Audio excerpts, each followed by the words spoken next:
the main song that pops into my head that is similar to this in terms of using a whole bunch of bar chords is the maybe that'd be fun. The America song "Sister Golden Hair." I don't know if you remember that one. Yeah. In fact, I got that on my.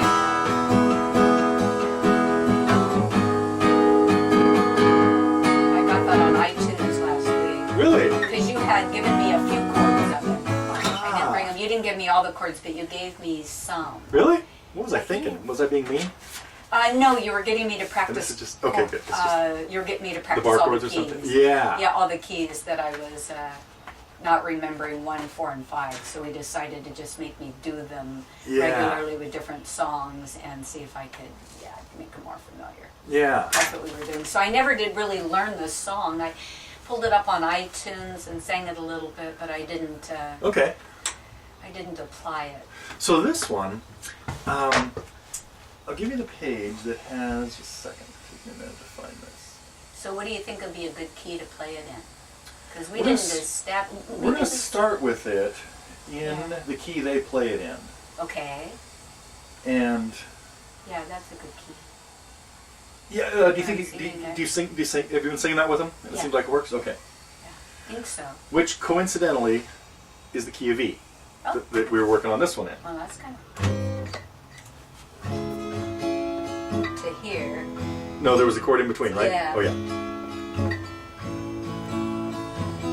No, that sounds a little too close. I don't know. Wait, what do you mean a little too close? Okay, well, so try the other choice, because you were right. I don't think it was that bad. Right. Listen It's again. not that.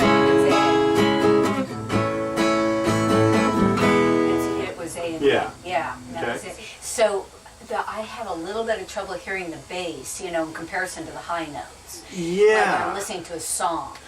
And when and see when you listen to the band doing it, there's a lot of other distractions in there. Like it's hard to not listen to the vocals and stuff like that. Like you might hear the chords doing this. And you might hear the descent of those chords, but the melody could be going do.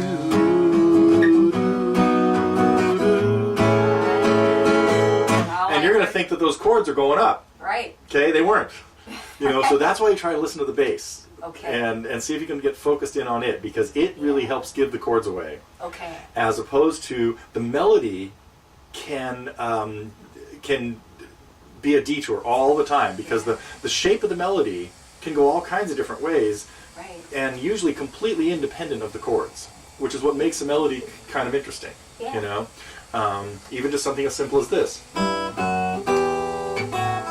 Okay.